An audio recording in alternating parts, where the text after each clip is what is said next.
소개하는 게 어색해가지고 미리 나와 있으라 그러면 제가 31년 동안 신대원에서 목회자 후보생 가르치다 2년 전에 은퇴했습니다.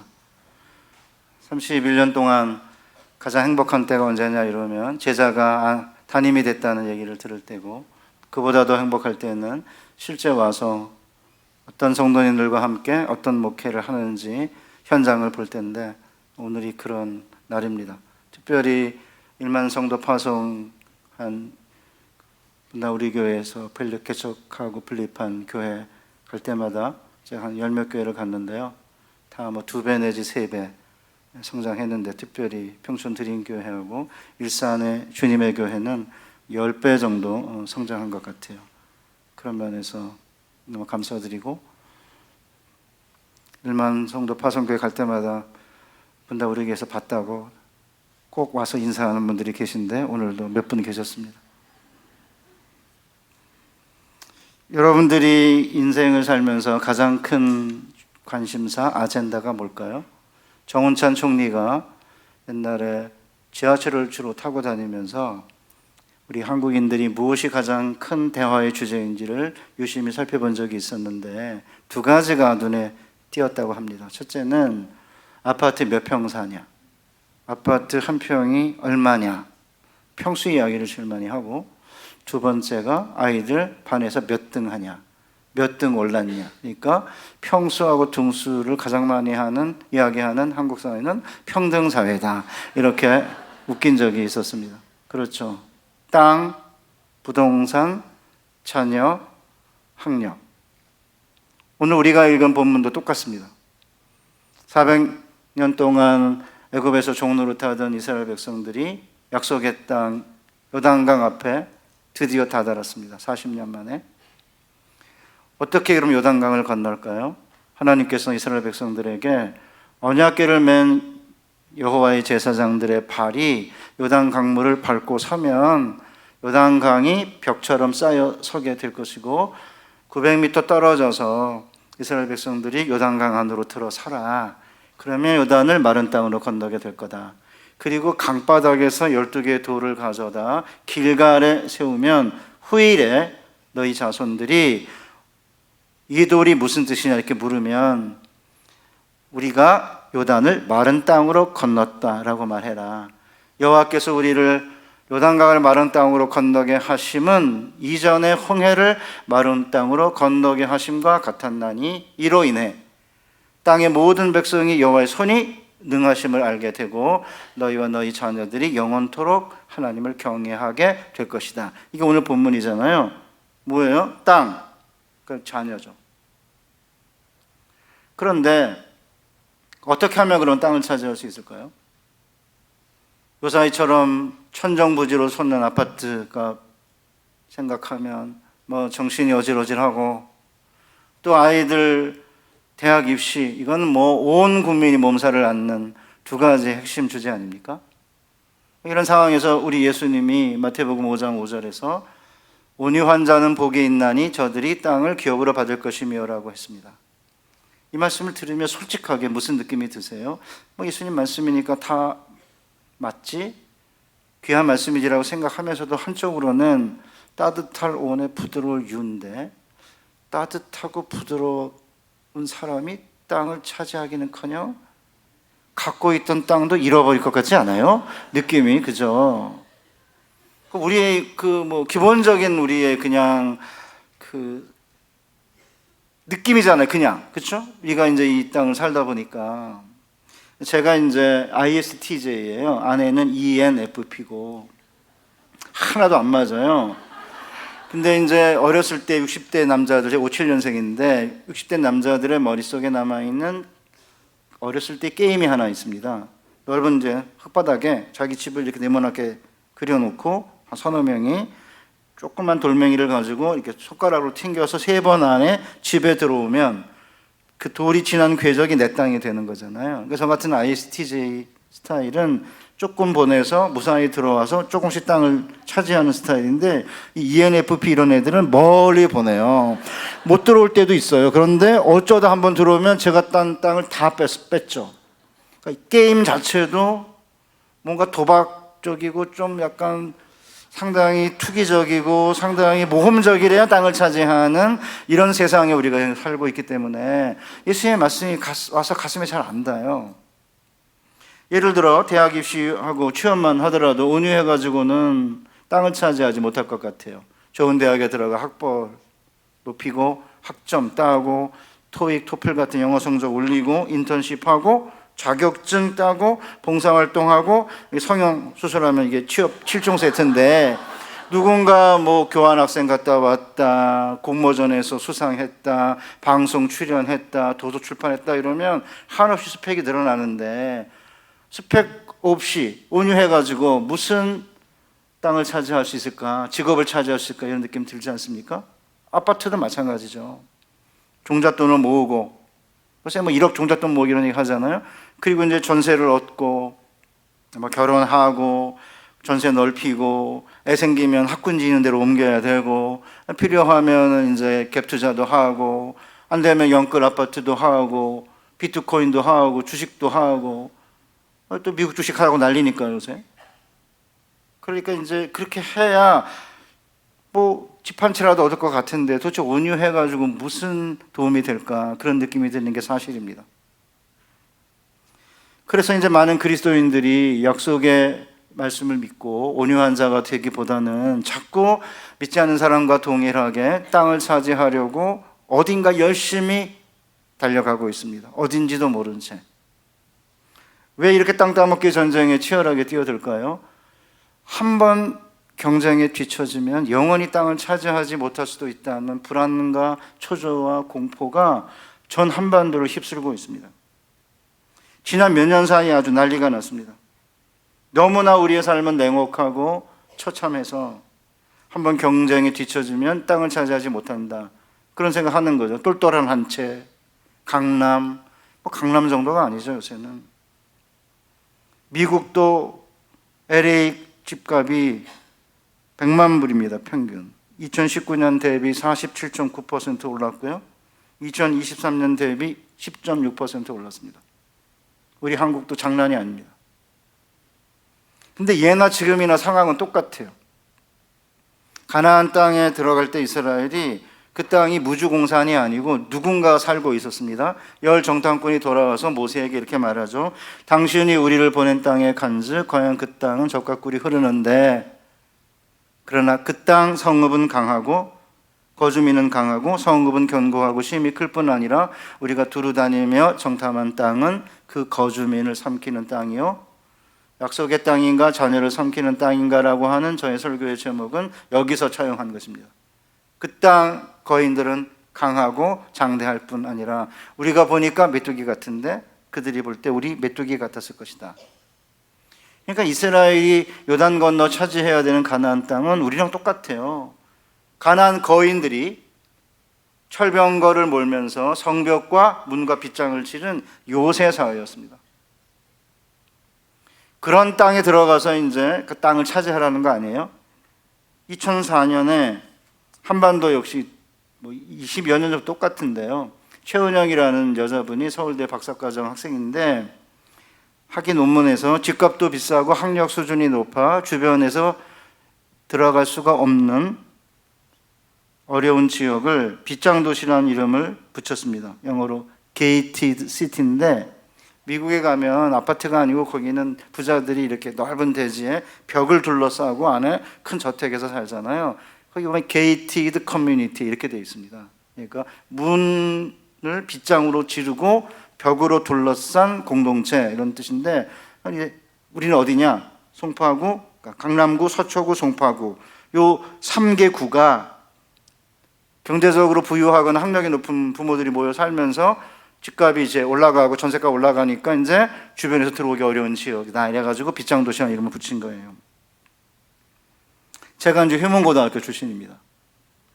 저쪽에 강남이 아니고 저 위에 비원 옆에 있을 때 이제 뺑뺑이 추첨 1회로 들어갔는데 나중에 이제 강남이 개발이 되면서 고등학교 몇 개를 보냈잖아요. 그때 대치동에 가서 지금 대치동 한복판에 휴문고등학교가 있어요. 2023년인가 의대 74명 보냈습니다. 그래가지고 요새는 휘문고등학교 나왔다 그러면 짝퉁인지 아닌지 확인하려고 담임이 누구냐고 물어봅니다.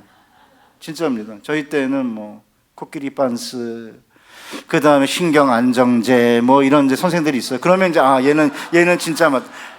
거기가 이제 MBC 정동 스튜디오가 있었던 데인데, 이 선생님이 국어 선생님인데 올라오다가 정동 스튜디오에서 나오는 연예인을 보는 날은 하루 종일 연예인 욕을 합니다.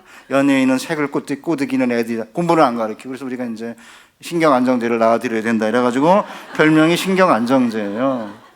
왜 휘문고등학교가 74명을 보냈겠어요? 한 해에. 물론 삼수, 재수 다 합쳐서 하지만 한 학교에서 한두 명 보내는 것도 쉽지 않은데 거기 대치동 한복판에 있거든요. 그러니까 예, 강남, 서초, 송파 요 3구가 원래 이제 빗장도시인데 전 한반도로 확산되고 있어요. 그 다음에 뭐예요? 목동이죠. 제가 분당에서 한 18년 살았는데 분당, 일산, 중랑구, 그러더니 이제 과천, 평촌까지 왔습니까? 뭐 배경고등학교 주변이 제일 비싸다며요. 아파트 내려온 것 같아요. 뭐 부산 가면 해운대구, 대구 가면 수성구, 뭐 난리죠. 저는 85년생 딸, 87 아들, 95 아들 셋을 한국에서 중고등학교, 대학교를 보내면서 한국 사회가 요새와 거인들로 가득 찬 가난과 다를 바 없다는 사실을 온몸으로 경험했습니다. 막내가 이제 그 ENFP라 머리가 꽃밭이에요. 그래가지고는 이제 중학교 때 샛별중학교라고 신설중학교에 들어가가지고, 그것도 제가 이제 아파트에 못 살고 수대동에 다세대 주택단지에 살고 있었어요. 그러니까 학교를 이렇게 신설학교를 만들면서 순회중학교가 바로 그 옆에 있는데 100m 가깝다고 신설중학교가 주택에 있는 애들을 몽땅 글로 보냈어요. 그리고 이제 아파트에 있는 애들이 이제 와가지고 샛별중학교가 된 건데, 그것도 참 되게 웃겨요. 100m 가깝다고 주택 것들 다 떼내고 우리 아파트 사는 사람들이 좋은 학교 만들자고 떠들었던 그 해인데, 어쨌든 길게 제가 얘기 안 하려고 그래요. 걔가 이제 들어가서 전교 회장을 하면서 이제 제 아내가 그 운영위원회 위원장을 했어요. ENFP니까 저 같은 스타일은 뭐 감투 별로 안 좋아하는데 아내는 좋아하는 건 아니지만 맡기면 합니다. 그래가지고 성남에 있는 모든 중학교의 운영위원장들의 회의에서 운영위원장을 했어요. 저랑은 달라요. 그런데 돈도 안 되는 걸 왜 하고 있냐 제가 이제 그러고 있는데, 어쨌든 이제 중3 때 고1 올라갈 때인데 뭐 자사고, 자율고, 외고 뭐 이런 거 보내려는 운영위원회 위원들이 뭐 삐까번쩍 하대요. 뭐 회장 며느리도 있고 뭐죠. 그런데 애들이 중3 때 학원, 과외, 봉사활동은 물론 방송 출연, 논문 게재, 도서 출판을 한다는 거예요. 15년 전 이야기입니다. 그래서 제가 미쳤나? 이랬습니다. 그런데 10년 지나고 나니까 장관 청문회에 나오더라고요. 이런 상황에서 이제 빗장도시 한반도 안에서 철병거로 무장한 거인 가난인들과 살다 보니까 적지 않은 그리스도인들이 성벽 쌓고 문과 빗장 만들어 달면서 자녀 교육에 올인하면 땅을 차지할 수 있을 거라고 생각하고 열심히 달렸습니다. 지난 50년 동안 이렇게 달려온 결과 무슨 일이 벌어진지 아십니까?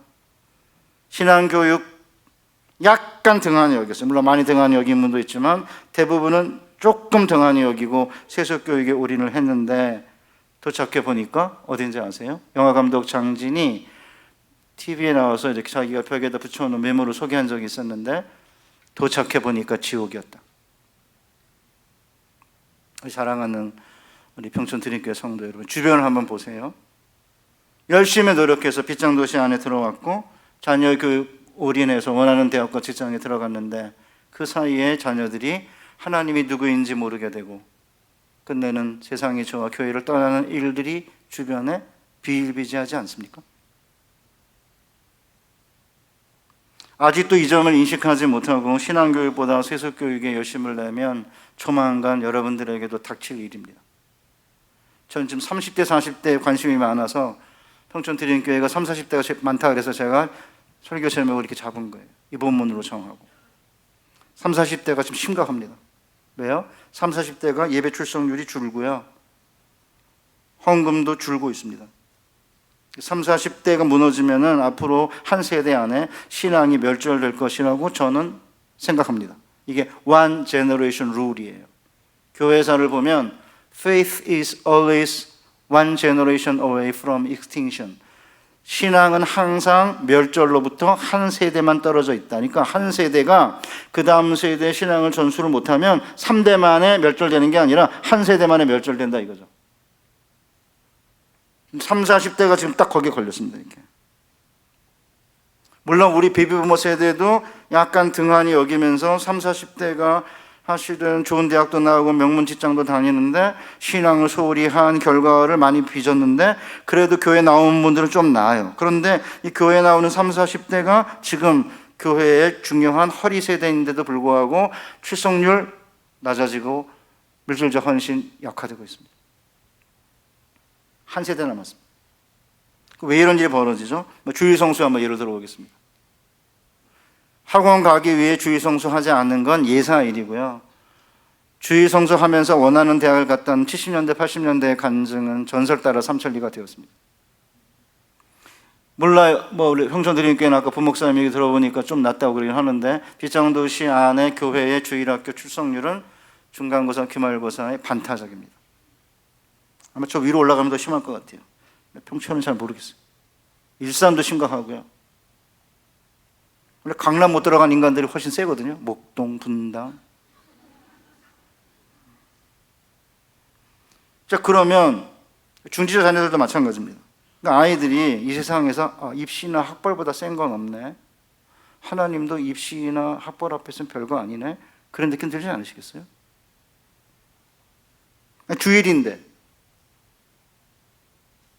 우리는 매일의 일상생활에서 사업을 하든 직장을 다니든 하나님의 신실하심을 경험할 수밖에 없는 그런 무대에서 살지만 우리 애들에게 하나님의 살아계심을 경험할 수 있는 유일한 무대는 시험이에요. 이렇게 해가지고 원하는 대학과 직장에 들어가면 뭔 일이 생길까요? 가나안 열 정탐꾼의 말에 답이 들어있습니다. 우리가 두루 다니며 정탐한 땅은 그 거주민을 삼키는 땅이요. 세속교육에 올인해가지고 원하는 대학, 원하는 직장 들어가고 사실은 빗장도시 안에 들어간 것 같은데 나중에 보니까 그것은 약속의 땅이 아니라 자녀를 삼키는 땅이고 그것은 지옥인 거죠. 2013년부터 청년들이 한반도를 가리켜서 헬조선이라고 했습니다. 저는 처음에는 얘들이 미쳤나? 저는 베이비부머 세대인데 그래도 힘든 삶을 살면서 희망을 갖고 살아왔지 한반도가 지옥이라고 생각한 적은 없었는데 얘네들이 왜 지옥이라고 그러지? 처음에 잘 이해를 못했어요. 근데 우리 집 애들이 물어오는 세상 이야기 또 청년들 집회에 가서 청년들 만나고 그러면서 또 이제 신학교 주로 젊은 친구들이니까 이 친구들이 헬조선이라고 하는 데에는 충분한 이유가 있다고 깨닫기 시작했습니다. 대학을 졸업하고 단군 일의 최대 학력 자본이 우리 아이들이에요. 얘네들 어려서부터 그래도 영어학원 다니면서 원어민을 만났기 때문에 발음 괜찮습니다. 베이비 부모를 쫓아가지도 못해요. 그 다음에 IT 이거 만지는 거는 진짜 잘해요. 그런데 대학 졸업하고 나서 250만 원, 300만 원 월급 받는 직장도 들어가지 못하고 있지 않습니까? 그럼 걔네들이 결혼하려고 이제 하면서 이제 어떻게 아파트 장만할 수 있을까 생각하면 캄캄한 거잖아요. 제가 94년에 분당에 32평 아파트 전세 갔는데 6천만 원이었습니다. 1억 3천이 매매가였습니다. 지금은 모르겠어요. 20억 하겠죠. 15억에서 20억 하겠죠. 분당. 그러면 15억이라고 치고 250만 원 받는 청년이 물만 먹고 마시고 공기만 쉬면서 1년 3천만 원 모으면 50년을 모아야 돼요. 제가 하필학교의 선생으로 그때 많이 받은 건 아니지만 그래도 학교의 선생이니까 그래도 꽤 받는데 그 전세 올라가는 거 그거 메꾸느라고 너무 힘들었어요. 그래서 제가 아파트에 못 살고 나중에는 빌라에 살았어요. 복층 빌라. 그래서 주택 것들이라고 놀렸죠. 아파트 것들이. 저 우리나라는 이 아파트 것들이 문제예요. 주택 것들 무시하고 아파트 몇 평 사느냐 가지고 무시하고 난 도대체 알다가도 모르겠어요. 우리 막내가 이제 뭐 반장하는 거 하면서 하니까 주택 것들이 뭐 이랬다고 그러거든요. 제 아내 보고 주택 것들이 설친다고. 저는 지금 주택 것들이라 저는 지금 학교 근처 사당동이 아니고요. 용인에 살아요. 2층 양옥집에. 전원주택단지에 전원주택이 아니고 전원에 있는 주택에 살고 있어서 제가 지금 큰 소리 치고 있는 거예요 지금. 뭐 강남에 살면서 설교하겠어요 이렇게? 자기는 강남 살면서? 용인에 사니까. 용인시 처인구 동부동에 살고 있습니다. 옛날에 마평동인데. 오케이. 사랑하는 성도 여러분, 하나님의 백성이 이런 식으로 이렇게 하잖아요. 그럼 뭔 일이 생기냐 하면 뉴욕 옆에 뉴저지라고 있어요. 거기에 이제 한인들이 많이 살거든요. 몇 년 전에 집회를 갔다가 제자가 저한테 목사님 미국에 이민 온 동부에 이민 온 이민 1세대의 기도 제목 1번이 뭔지 아세요? 그러더라고요. 저도 미국에서 한 3년 살았거든요. 2년 유학하고 1년 안식년으로 있었는데 온 모든 이민자들이 왜 왔냐 이러잖아요. 전부 자녀 교육 때문에 왔대요. 뭐 돈 떼먹고 왔든 망해서 왔든 뭐 그냥 여러 이유로 왔는데 그런 얘기 안 하고 그냥 자녀 교육 목표죠. 맞습니다. 그래서 제가 좋은 대학 가는 거 이랬죠. 명문대학? 아닙니다. 70, 80%가 죽어라고 노력해서 애들 7, 80% 명문대학 보냅니다. 그런데 명문대학 간 자녀들의 7, 80%가 교회 안 다닙니다. 그래서 자녀들의 신앙 회복이 첫 번째 기도 제목입니다. 이거는 이미 오래됐어요. 한국에서도 마찬가지예요. 94년에 귀국해서 한 1000명 되는 교회에 대학부 교육 목사를 맡았는데 옆에 부장 장로님이 서울대 의대 교수셨어요. 목사님 서울대 의대 교수 가운데 중직자 자녀들 상당수가 있는데 상당수 교회 안 다닙니다. 이미 우리나라도 벌써 한 30년 된 일입니다. 이게. 자, 그러면 성도님들 머릿속에 그렇게 해가지고 땅 차지하지 못한다는 말이냐? 아니에요. 땅 차지하죠. 왜 땅을 차지하지 못해요? 그러나 그 땅이 죽은 자들의 땅이냐, 산 자들의 땅이냐, 약속의 땅이냐, 아니면 거주민을 삼키는 땅이냐에 달려 있다는 거죠. 제가 이제 이렇게 교회 집회를 가거나 그러다가 이제 뭐 대접을 받거나 그러면 장로님들이나 권사님들 이렇게 만나잖아요, 중직자들을. 그러면 이제 미국에서 공부도 하고 자녀들이 직장 다니고 결혼하고 뭐 그런 얘기 많이 하세요. 그럼 제가 막 칭찬해 드려요. 그냥 안 넘어가고 어느 주에 사느냐, 직장은 뭐냐 많이 물어봅니다. 그러다가 이제 끝에 가서 어느 교회 다녀요? 이렇게 물어보면 정색하죠. 목사님 죄송한데 잠시 교회 안 다니고 있습니다. 여러분이세요. 그러니까 결국은 성공했죠. 그런데 자녀 교육이 약간 등한히 여겼는데 제가 건너 아는 장로님의 그 사돈 이야기인데 그 장로님이 저한테 그러시더라고요. 사돈 딸이 굉장히 공부를 잘해가지고 너는 그게 은사니까 그러면서 기독교 교육, 교회 교육 약간 등한히 여기고 세속 교육 올인했는데 미국에서 국제 변호사인데 교회 안 다닌다. 그분이 가장 힘들어하는 게 뭐냐면 내가 그러지 말걸. 오래 걸리죠. 자녀가 돌아오는데. 저주하는 게 아니고요. 떠났으니까 돌아올 때 한참 걸릴 거예요. 기도 열심히 해야 될 것 같아요. 놀랍게도 시편 142편 5절에 이렇게 노래해요. 여호와여 내가 주께 부르짖어 말하기를 주는 나의 피난처시요 살아있는 사람들의 땅에서 나의 분깃이시라 했나이다.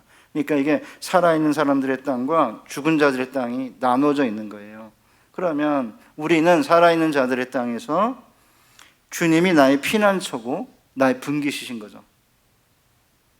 왜냐하면 이 땅에서 허영의 지배를 받으며 향락을 누리고 살면 그 사람은 죽은 자의 땅에 사는 것이거든요. 디모데전서 5장 6절 참 과부로 외로운 자는 하나님께 소망을 두어 주야로 항상 간구를 하거니와 향락을 좋아하는 자는 살았으나 죽었느니라. 사대교회 사자에게 편지하라. 요한계시록 3장 1절 하나님의 7 영과 7뼈를 가지신 이가 이르시되 내가 내 행위를 아노니 내가 살았다 하는 이름은 가졌으나 사실은 죽은 자로다. 그러니까 이 죽은 자들의 땅인 거예요. 여러분 주변에 너무 잘 살고 번영하고 부강하고 뭐 이런 분들 보면 부러우세요? 가만히 한번 들여다보세요. 무슨 땅인가? 종종 죽은 자들의 땅이에요. 돈이 있으면 뭐합니까? 아내 불화, 형제간의 불화, 엄마가 유산 많이 안 줄 것 같았다고 100억씩 줄 수 있다는데 동생 조금 더 셋째 많이 준다는 소리 듣고 형이 둘이 쫓아가서 엄마 때려 죽였잖아요. 한 100억씩이나 준다는데. 저 우리 아버님 한 푼도 안 내겠는데. 영원히 영원. 그 100억을 준다는데 왜 그래요? 난 정말 이해가 잘 안 가요.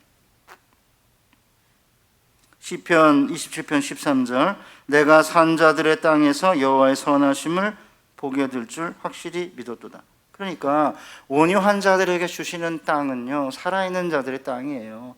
그 살아있는 자들의 땅에서 하나님이 나의 분기시고 나의 피난처시고 그 산 자들의 땅에서 여호와의 선하심을 맛봐야 되는 거 아니에요? 뭐 전세면 어때요?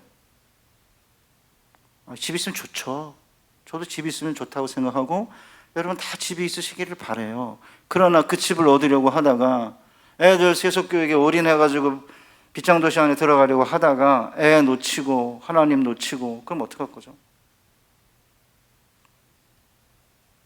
하나님만 의지하는 겸손한 자들을 하나님께서 땅을 기업으로 주시겠다고 약속하신 거잖아요. 그러니까 여러분들이 신명기를 읽어보면 신명기 6장 10절에 13절에 하나님께서 모세한테 내가 짓지 아니한 집에 내가 심지 아니한 포도원의 과실을 내가 파지 아니한 샘물을 내가 채우지 않는 집의 물건을 사용하게 될 때 삼가 조심하여 나를 잊지 마라 이러시잖아요. 하나님은 우리에게 주시겠다는 거죠. 뭐를? 내가 짓지 않은 집을 주겠다 이거죠.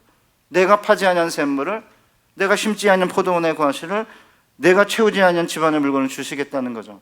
그거를 하나님이 주실 때까지 참고 기다리고 인내하면 하나님께서 땅을 우리에게 주시는 거고 그 땅이 살아있는 자들의 땅인 거예요. 물론 그게 이제 사실은 어떤 분들은 평생 땅 한 평 소유하지 못하고 세상 떠날 수도 있어요. 그러나 그 땅이 없어도 발로 밟는 땅이 없다. 아브라함도 땅 못 밟았어요. 막벨락을 유의하잖아요. 자기 아내 묻은 곳, 자기랑. 뭐 아브라함이 약속의 조상이지만 뭐 땅 차지한 게 아니지 않습니까? 뭐 땅 차지하면 좋다니까 누가 뭐래요?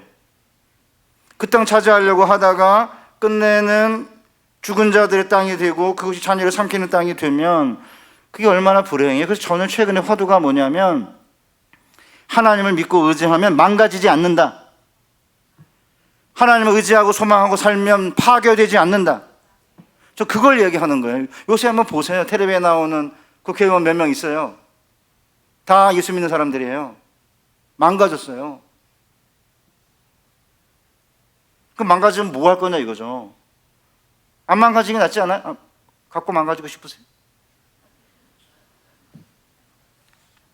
사랑하는 성도 여러분, 그럼 어떻게 해야 그러면은 온유한 자가 되냐가 이제 핵심이잖아요. 그럼 또 온유한 자가 뭐예요? 이게 이제 가장 중요한 오늘 설교의 핵심 빌드업인데 시간 뭐 많이 가가지고 길게는 못할 것 같긴 하지만 설명 좀 해볼게요.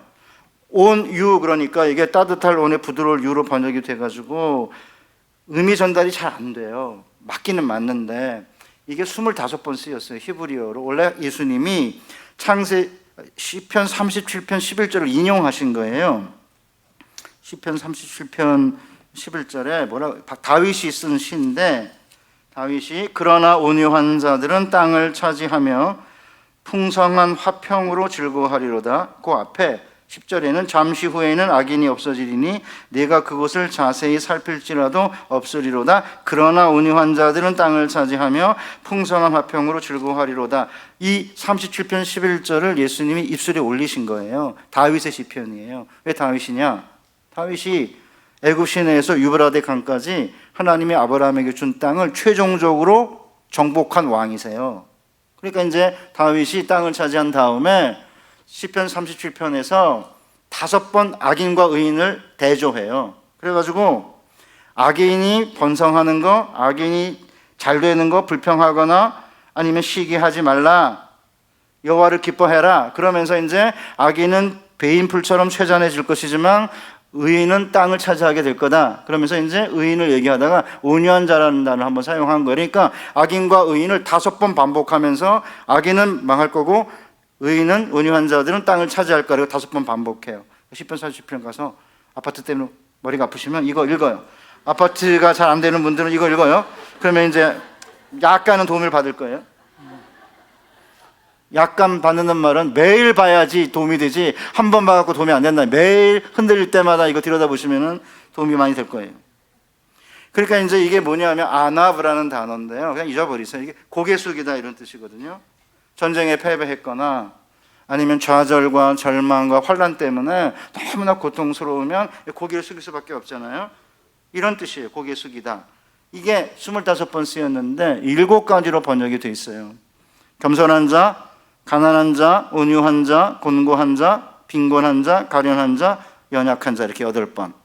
다 문맥마다 의미가 다르니까.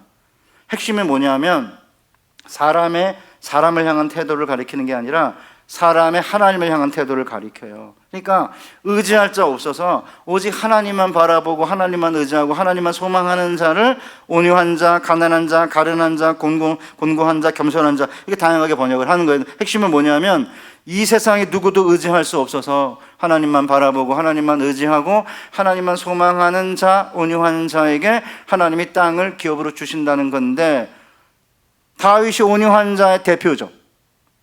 왜요? 얘가 여덟째, 오늘 얘라고 그러겠습니다. 8째거든요. 이세의 8째 아들이에요. 이세의 아들 중에서 기름 부어 왕을 삼으라고 그러니까 이세가 7 아들만 불러 세웠잖아요. 엘리압부터. 이게 다 아니래잖아요. 그러니까 사무엘이 또 누가 있냐 그러니까 말째 하나가 있는데 걔가 들에서 양을 치고 있다. 데려와라. 그래가지고 사무엘과 아버지와 7형이 걔를 기다려요. 다윗을. 왜요?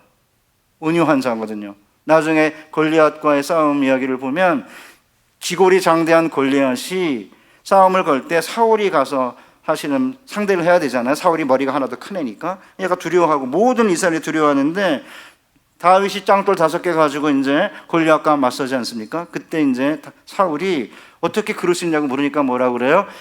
제가 들판에서 몇 양을 칠 때에 사자나 곰이 양을 채워가면 그 양의 새끼 양의 생명을 건져내기 위해 내 생명을 던졌을 때 하나님께서 사자 입과 곰의 발톱에서 종을 건져내셨은즉 저 짐승 같은 골리앗의 손에서 저를 구원하지 않으시겠습니까? 뭐가 느껴지세요? 하나님만 바라보고 하나님만 의지하고 하나님만 소망하는 온유한 사람의 대표 아니에요? 진짜 대단해요. 다윗은 그래서 성경에는 전부 남자가 여자를 사랑하는 걸 돼 있는데 오직 딱 한 명 미갈이 여자인데 다윗을 사랑한다고 돼 있어요. 딱 한 번밖에 안 나와요. 여자가 남자를 사랑했다는 건 딱 다윗 하나밖에 없어요. 그러니까 여자들이 나와가지고 사울은 천천히인데 다윗은 만만이라 이래가지고 사울이 이제 빡쳐가지고 이제 다윗을 죽이려고 여자들이 문제인 거죠. 가만히 있으면 되는데 막 난리치니까 이제 사울이 빡친 거죠 완전히. 그러니까 다윗은 보통 인간이 아니에요. 물론 나중에 바세바 때문에 약간의 이제 어려움이 있긴 했지만 진짜 매력적인 인간인 거죠. 그러니까 하나님 누구한테 땅을 정복하는 사명을 맡긴 거예요? 온유한 자 다윗인 거죠. 그러면 온유란 단어를 누가 처음 그러면 그 적용이 됐냐면 모세예요. 모세가 민수기 12장에 보면 구스 여자를 아내로 이제 맞으니까 구스 여자가 누군지 말이 많은데 뭐 난 저는 십보라라고 생각해요. 2번 세컨 와이프는 아닌 것 같은데 어떤 사람도 세컨 와이프라고 그러는데 상관없습니다. 어쨌든 미리암과 아론이 모세를 비방해요. 하나님이 모세랑만 말씀했냐? 우리랑 말씀하지 않았냐? 뒤로 씻고 다니고 있어요. 그러니까 이제 하나님이 이 말씀을 들으셨어요. 이 사람 모세는 온유함이 지면의 모든 사람보다 더하더라. 12장 3절이에요. 그러니까 이제 그냥 읽으면 문맥 따라 읽으면 온유라고 또 번역을 뭐 잘 했긴 했는데 뒤에서 욕하고 다녀도 아무 말도 안 하니까 부드럽고 유하다 이런 느낌을 받잖아요. 근데 그런 의미가 없는 건 아니지만 사실은 그게 아니에요. 더 큰 의미는 왜 입을 다물고 있느냐? 왜 온유함이 이 세상에서 가장 큰 자라고 그랬느냐? 아까 제가 얘기했지만 어떤 학자들은 이 단어를 근본적인 의미를 처절함, 참혹함으로 번역한 사람도 있어요. 그렇다면 모세는 그의 참혹함이 이 세상에서 제일 큰 자라 이렇게 번역해야 돼요. 왜 참혹하냐 하면 바로 앞에 민수기 11장에 이스라엘 백성들이 광야에서 만나 지겹다고 고기 달라 그래요. 여러분 같으면 어떠시겠어요? 얘들이 미쳤지.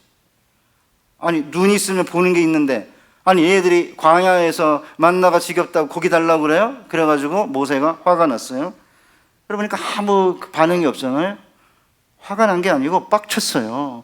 그래야 이제 확 전달이 돼서 얘가 약간 강력한 언어를 사용하는 거예요. 원래 개빡쳤다고 그래야 되는데 그거는 너무 심해가지고 목사가 사용하는 단어는 아닌 것 같은데 청년들은 막 개빡쳤다가 맨날 그래요. 상관없어요. 한번 보실래요? 모세가 백성의 온 종족들이 각각 자기 장막문에서 우는 것을 모세가 들으니라. 이러므로 여호와의 진노가 심히 크고 모세도 기뻐하지 아니하여 모세가 여호와께 여짜오되 어찌하여 주께서 종을 괴롭게 하시나이까? 어찌하여 내게 주의 목전에 은혜를 잊게 아니하시고 이 모든 백성을 내게 맡기사 내가 그 짐을 지고 가게 하시나이까? 이 모든 백성을 내가 배웠습니까? 내가 그들 낳았습니까? 어찌 주께서 내게 양육하는 아버지가 젖 먹는 아이를 품에 품듯 그들을 품에 품고 주께서 그들의 열조에게 맹세하신 땅으로 가라 하시나이까? 여기도 땅이에요. 약속의 땅으로 인도하는 역할을 모세가 맡았어요. 그런데 이 모든 백성에게 줄 고기를 내가 어디서 얻으리까? 그들이 나를 향하여 울며 이르되 우리에게 고기를 주어 먹게 하라 하온즉 책임이 심히 중하여 나 혼자 이 모든 백성 감당할 수 없나이다.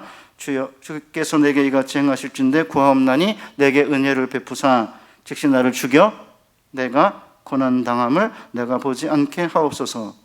다 이렇게 문자로 자막에 나오는데 제가 원래 자막 별로 안 좋아해요.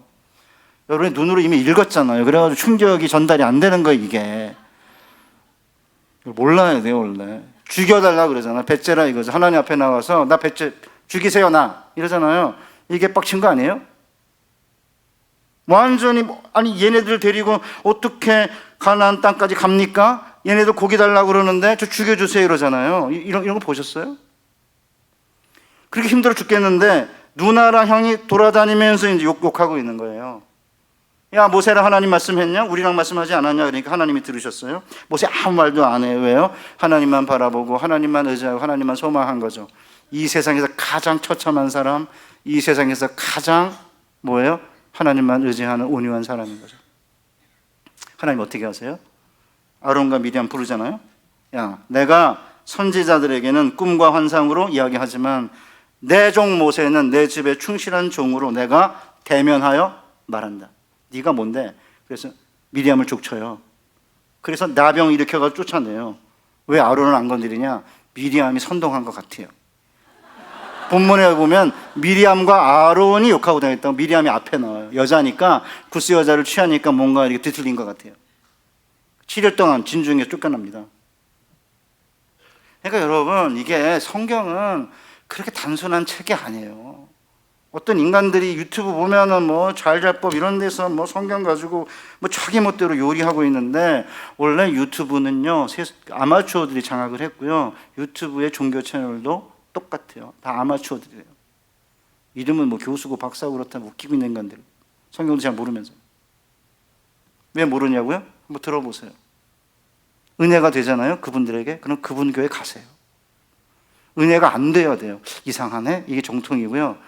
약간 좋네 이러면 그쪽 애들이에요. 걸로 가요. 잡쪽이에요. 걸로 가세요.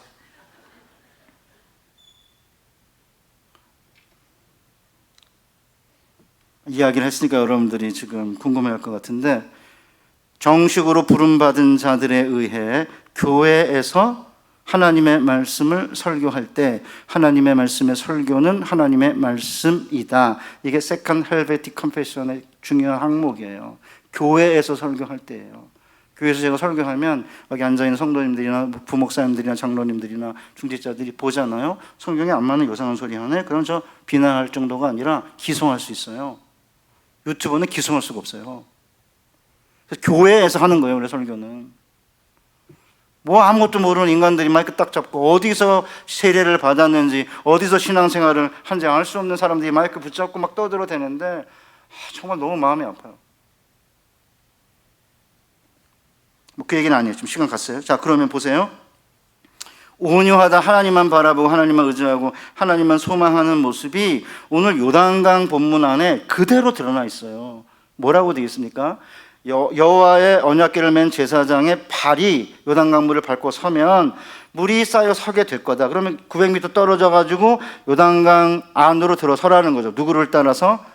여호와의 언약궤를 따라서. 언약궤 안에 뭐가 들어있어요? 십계명 들어있죠. 그러면 언약궤를 따라간다는 것은 십계명 안에 들어있는 공평과 정의, 긍휼과 사랑의 정신으로 산다는 거잖아요. 보세요. 하나님 우리에게 땅을 주시면 그 땅 안에서는 오직 하나님 한 분만 섬기겠습니다.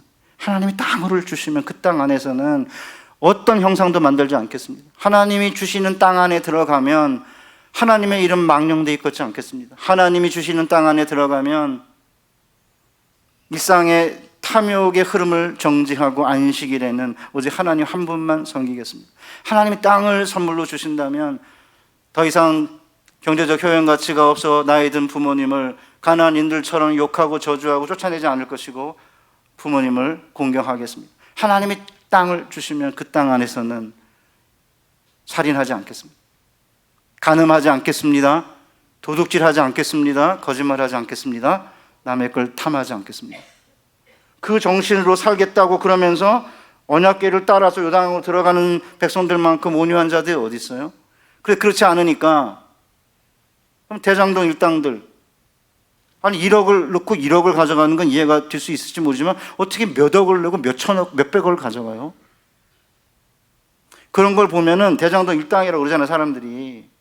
그러니까 요단강을 마른 땅으로 건넌다는 건 뭘 의미하냐면 여호수아 3장에서 바로 앞장에서 뭐라고 그러냐면 하나님께서 이스라엘 백성들에게 이렇게 말씀해요. 여호수아가 이스라엘 자손에게 이르되 이리 와서 너희 하나님 여호와의 말씀을 들으라 하고 또 말하되 살아계신 하나님이 너희 가운데 계시사 가나안 족속과 여부수 족속을 너희 앞에서 반드시 쫓아내실 줄을 이것으로서 너희가 알리라. 보라 온 땅의 주의 언약궤가 너희 앞에서 요단을 건너가나니. 뭘 의미하냐면 온유한 사람이 돼가지고 십계명의 정신, 공평과 정의, 긍휼과 사랑의 정신으로 살아가게 되면 하나님께서 우리와 함께 하셔서 요단강이 마른 땅으로 바뀌어서 건넌 것 같은 기적을 통해 주변의 사람들이 쟤네들을 보니까 하나님이 살아계시네. 저희들 보니까 온 땅의 주의 언약궤를 따라 들어가는데 온 땅의 주가 쟤네들에게 땅을 주는 건 너무나 당연하네 라고 인정하게 되면서 여호와의 손이 능하심을 알게 되고 하나님을 영원토록 이스라엘 백성들이 경외하게 된다는 거죠. 그러니까 그 대장동 그런 사람들처럼 그렇게 땅을 얻으면 모든 사람들이 분노할 수밖에 없는 거예요. 그런 하나님의 백성들이 온유하게 하나님 말씀을 따라서 살면서 순종하고 자녀들과 함께 예배하고 기도하고 그러면서 교회 와서 하나님 말씀 듣고 욕심을 십자가에 못 박으면서 이렇게 공평과 정의, 다른 사람의 생명과 재산을 보호하는 그런 삶을 살면 하나님께서 우리가 짓지 아니한 집에, 우리가 채우지 아니한 물건을, 우리가 심지 않은 포도원의 과실을, 우리가 파지 아니한 샘물을 마시게 하는 걸 보고 하나님 살아계시네. 저 사람들 가운데 저 사람들의 하나님은 온 땅의 주인이네. 온 땅의 주인이 저런 사람들에게 땅을 주는 건 너무나 당연해 라고 고백할 수 있는 삶의 경험이 있어야 그래야 요단강을 마른 땅으로 건넌 거고 그래야 강바닥에서 12개의 돌을 가져다 길갈에 세우는 거고 그래야 자녀들이 이 돌이 뭐냐 물으면 간증하는 거예요. 그래서 우리 옛날에 조상들이 일제시대나 6.25 동란을 거쳐가지고 우리의 조상들이 그 일을 한 거죠. 교회를 사랑하고 교회부터 먼저 건물을 짓기를 원하고 그런 건데 요새 와가지고는 뭐 건물이 교회냐 뭐 이런 이야기를 하면서 사실은 하나님을 중심으로 하나님을 앞세우면서 이렇게 하나님께서 우리에게 원하시는 가치를 따라서 살지 않고 자꾸 욕망을 갖고 살면서 이제 성경을 교묘하게 이렇게 해석을 해가지고 자기들을 합리화하는 그런 해석들이 유튜브에 너무 많이 깔렸어요. 그러니까 이제 결국은 그렇게 땅을 얻으면 자녀들이 엄마 아빠가 사는 땅은 살아있는 자들의 땅인지 죽은 자들의 땅인지 모르겠어요? 압니다. 제가 죽전에 아파트가 하나 있었어요. 제가 입대 안 했는데요. 그거 팔았습니다. 그리고 이제 전원에 있는 주택에 들어간 건데 이유가 뭐냐면 한 번은 설교를 제가 수업 시간에 하고 있는데 신학생들한테 하나님은 약한 자, 가난한 자 편에 서신다. 영어로 말하면 preferential option for the poor인데 하나님의 가난한 자를 위한 우호적 선택 이런 표현이 있어요. 그랬더니 어떤 애가 손을 번쩍 들더니 한 10몇 년 됐어요. 교수님 가난하십니까? 저한테 시비를 걸었어요. 그래서 제가 학교에서 봉급을 많이 주니까 가난하지 않다. 대신 그때 제가 집이 없었어요. 부모님도 집이 없고 이남 이녀 중에 둘째 여동생만 집에 있었어요. 그 내가 언제 하나님이 가난한 자만 하나님이라고 했냐. 하나님이 약한 자와 강한 자가 있으면 약자 편에 서야만 동등해져 대화가 가능하니까 약자 편에 서신다는 거다. 그리고 내가 나중에 집을 두 채 가지면 나한테 전화해라. 내가 얼굴 붉히며 팔 테니까. 이제 그날 도끼로 제 발등을 찍었어요. 그때가 제 카이로스의 시간이에요. 하나님은 아주 때로는 기묘하게 역사하세요. 제가 그날 던진 거죠. 하나님 앞에. 하나님 저 안 가집니다. 그런 죽전 아파트를 팔고 이제 들어간 거예요. 그리고 요새 편하잖아요. 다주택자 팔라는데 저는 안 팔아도 되니까 엄청 편하고요. 재개발 아무 상관없어요. 그냥 2층이니까 때려 부수면 돼요. 뭐 재개발하는데 뭐 얼마를 더 내라 그런 거 아무 적이 없어요. 우리 집 애들이 다 컸잖아요. 저한테 아빠 아쉬워. 뭐가? 죽전 아파트. 그런데 어떤 생각이 들어? 아빠 존경해. 그래서 제가 아쉬움을 버리고 존경을 택하기로 한 거예요. 제가 이야기를 왜 하겠습니까? 안 살고 이론적으로 얘기하는 게 아니에요. 저는 제가 68세인데 15년 살 것 같아요. 82세를 넘을 확률이 13%밖에 없대거든요. 어차피 갈 건데 요단강 건너 뭘 이렇게 난리예요. 자, 그러면 이제 어떻게 온유한 제 딸내미를 통해 잠깐 이야기하고 마칠게요. 딸내미가 이제 그 분당에서 고등학교를 시험으로 뽑는 마지막 학년이었는데 중간고사 기간에 딱 걸렸어요. 아빠 이번 한 번만 학원 가게 해줘. 일부 예배 제가 안 된다 그랬습니다. 계속 우기기 때문에 안 되겠다 이래가지고 본을 보여야겠다. 네가 삶으로 살아봐라. 뭔 일이 생기나 가라 그랬습니다. 대신 가면 뭔 일이 생기는가 보자. 주의 성수 안 하고 갔는데 성적 잘 나오면 대재앙이고 성적이 안 나오면 재앙이다 이랬죠. 아니 아빠가 목사님인데 왜 덕담하고 축복해야지 왜 악담하고 저주하느냐. 내가 미리 말해야지. 나중에 미리 말하면 왜 안 했냐 그럴 거 아니냐. 주의 성수 안 했는데 성적이 잘 나와? 이렇게 해도 되네. 그러니까 대재앙이고 성적이 안 나면 이것도 아니고 저것도 아니니까 재앙이고 가라 그랬습니다. 갔습니다. 뭔 일이 생겼을까요? 성적 떨어졌습니다. 너무 감사해요 제가. 자, 그러면 성적이 잘 나와가지고 주의 성수했으니까 그 다음부터 갔을까요? 원하는 학교? 못 갔습니다. 그래서 제가 미국에 데려갔어요. 1년 안신을 가다 다시 1년 꿇었어요. 영어는 곧잘 하니까 이제 국어랑 수학 학원을 보냈는데 학원 더 하나 보내달라는 거예요. 그래서 안 된다. 안산 공단의 여공의 월급이 120만 원 정도였는데 그때 벌써 20몇 년 전이죠. 어떻게 아빠가 너한테 사교육비를 80만 원씩 드리냐? 그리고 더 큰 거는 하나님이 간섭할 공간과 룸을 만들어 드려야지 우리가 다 하면 나중에 내가 다 했다 그러지 않겠냐? 하나님 언제 개입하시냐? 너희는 가만히 서서 내가 너희를 위해 행하는 구원을 보라 그러셨는데 그러니까 이제 딸내미 아니 도대체 우리 남의 집은 다른 집은 애들이 학원 안 간다래도 부모가 보내는데 어떻게 우리 집은 왜 부모가 자기 아들이 딸이 간다는데 안 보내냐 불평했어요. 제 아내가 할아버지의 경제력, 아빠의 무관심, 엄마의 정보력 이게 이제 좋은 대학을 가는 비결인데 할아버지는 경제력이 없고 아빠는 너무 관심이 많고 이게 뭐냐 뭐 이렇게 그랬어요. 제가 근데 말 안 들었습니다. 물론 3학년 때는 과탐 사탄 때문에 하나 더 보냈습니다. 어떻게 됐을까요? 재수했습니다. 원하는데 못 갔습니다. 그런다고 막 길이 꽉 열리고 그런 게 아니에요. 그런데 그런 우여곡절 끝에 참고 견디고 인내하고 하나님을 소망하면 일이 잘 돼요. 그래서 자기가 원하는 대로 지금 소아청소년과 의사가 됐어요.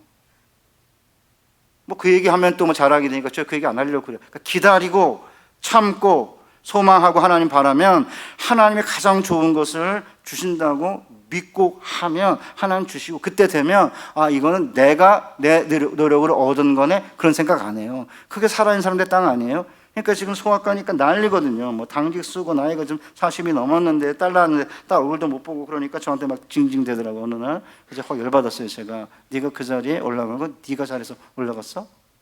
하나님이 하신 거 아니야? 네 소명인데? 네가 만약에 그따위로 하면 하나님이 네가 원하는 것에 정반대 180도로 정반대 일만 생기게 할 거야? 이랬죠. 한마디 더 해야 되는데 제가 참았어요. 더 이상 그건 너무 심해가지고 내 소명이 끝나는 날 내 생명도 끝나는 거야? 그 얘기를 하려고 하다가 야 이건 너무 심하다 이래가지고 제가 못했어요. 제 얘기하는 말입니다. 전 항상 이 문장을 염두에 두고 살려고 해요. 목사로서의 너의 소명이 끝나는 날 네 생명 끝난 거다. 그렇지 않아요? 목사는 원래 경제 행위를 하는 게 아니에요. 그래서 저는 주식도 한 번도 해본 적이 없고요. 상행이 한 적이 없어요. 딱 집 하나 샀다가 팔고 지금 유일합니다. 왜 그러냐? 신부들도 계좌번호를 교구에 알리고 상행이 하지 않겠다고 서명해요. 물론 그걸 알고 제가 그렇게 건 아니고요. 목사는 최소한 하나님께서 주시는 것만으로 산다는 사실을 보여주는 상징적인 인물로 살아내야 된다. 그게 저의 가장 중요한 포인트예요. 그러면 안 주시냐? 준다니까 걱정하지 말라고요. 아들, 딸에게 안 주면 손주에겐 주시겠죠. 뭐 난리예요. 평촌에 안 주면 저 밑에 주시겠지. 뭐 내려가면 돼, 평택으로. 평촌이나 평택이나 뭐 거기가 비슷한 거 아니에요? 뭐 내려가면 되지, 뭘 걱정해. 상관없어요. 여기 그냥 전세 살면 되는 거고, 좀 좁히면 되는 거고. 뭐가 문제냐고요. 그렇게 살면 하나님이 전혀 상상치 못한 방식으로 하나님께서 필요한 때에 우리의 자녀들에게 최선의 것을 주실 것이다. 하나님만 바라보고 의지하고 소망하면, 하나님께서 그렇게 하시는 것을 경험하게 되면 그 다음에 무서운 게 없어요. 그래야 세상이 감당치 못할 자가 되는 거고, 그래야 자녀들 앞에 아주 당당하게 말할 수 있는 거예요. 그래야지 요단강을 마른 땅으로 건너는 거죠. 다 같이 일어나서 우리 찬양, 나의 힘이 되신 여호와여, 이거 1절 2절 부르고 한 30초 동성으로 기도한 다음에 마치겠습니다. 나의 힘이 1절만 나의 힘이 되신 여호와여, 기도하는 마음으로 나의 힘이 되신 여호와여, 힘이 되신 여호와여, 내가 주님을 사랑합니다. 주님 사랑합니다. 주는 나의 반석이시며 나의 요새시라. 주는 나를 건지시니 나의 주 나의 하나님,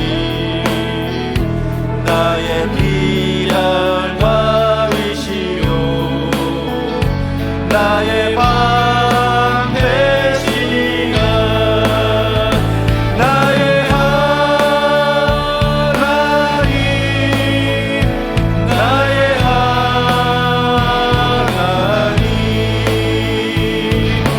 구원의 뿌리시요 나의 산성이라, 나의 하나님,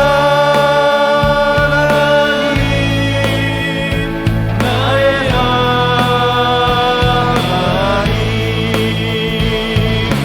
그는 나의 여호와, 나의 구세주. 사랑하는 성도 여러분, 하나님 주신 이 말씀 듣고 우리 공동으로 찬양 드렸는데, 각자의 입술로 한 30초에서 1분 정도 하나님 앞에 통성으로 기도하는 시간 되시길 바랍니다. 주여 은혜를 주시옵소서. 하나님 아버지, 오늘 이 시간 하나님의 말씀을 통해 우리에게 주신 이 비밀의 말씀을 가슴에 깊이 간직하게 해주시옵소서. 하나님만 바라보고 하나님만 의지하고 하나님만 소망하는 온유한 자들에게 하나님께서 땅을 기업으로 주실 것이라고 말씀하신 주님의 말씀을 붙잡고 이 험한 세상에서, 이 험한 세상의 파도 한복판에서 흔들리지 않게 하여 주시옵소서. 우리의 영혼이 망가지지 않게 하여 주시고 우리의 삶이 파괴되지 않게 하여 주시옵소서. 하나님이 주시는 산자들의 땅에서 여호와의 선하심을 맛볼 때를 기대하게 하여 주시옵소서. 잘나가는 자들, 악한 자들의 번영을 시기하거나 원망하거나 저주하고자 않게 하여 주시고, 하나님께서 그 자들을 뱀풀처럼 부산나게 하실 터인데 온유한 자들과 의인들에게 땅을 주실 것이라는 믿음과 소망을 가지고 남은 생에 살아가게 하여 주시옵소서. 지금은 우리에게 온갖 모든 좋은 것을 주시기를 기뻐하시는 성부 하나님 아버지의 그 말로 다할 수 없는 은혜와 우리 가운데 친히 오셔서 십자가에 달려 죽으심으로 다시 부활하셔서 하늘과 땅의 모든 권세를 갖게 되신 성자 예수 그리스도의 그 무한하신 사랑과 우리 가운데 늘 영으로 함께 하시며, 이 한반도 동토 요새화된 이 도시 안에서 하나님이 주실 땅과 자녀들을 향한 축복을 기대하며 자녀들과 함께 손을 잡고 요단강을 마른 땅으로 건널 것을 고백하고 자녀들과 함께 손잡고 기도하고 예배 드리는 일에 매진할 것을 주님 앞에 고백하며 이 거룩한 자를 떠나는 하나님의 자녀들 머리 위에 지금부터 영원토록 항상 함께 계실지어다. 아멘.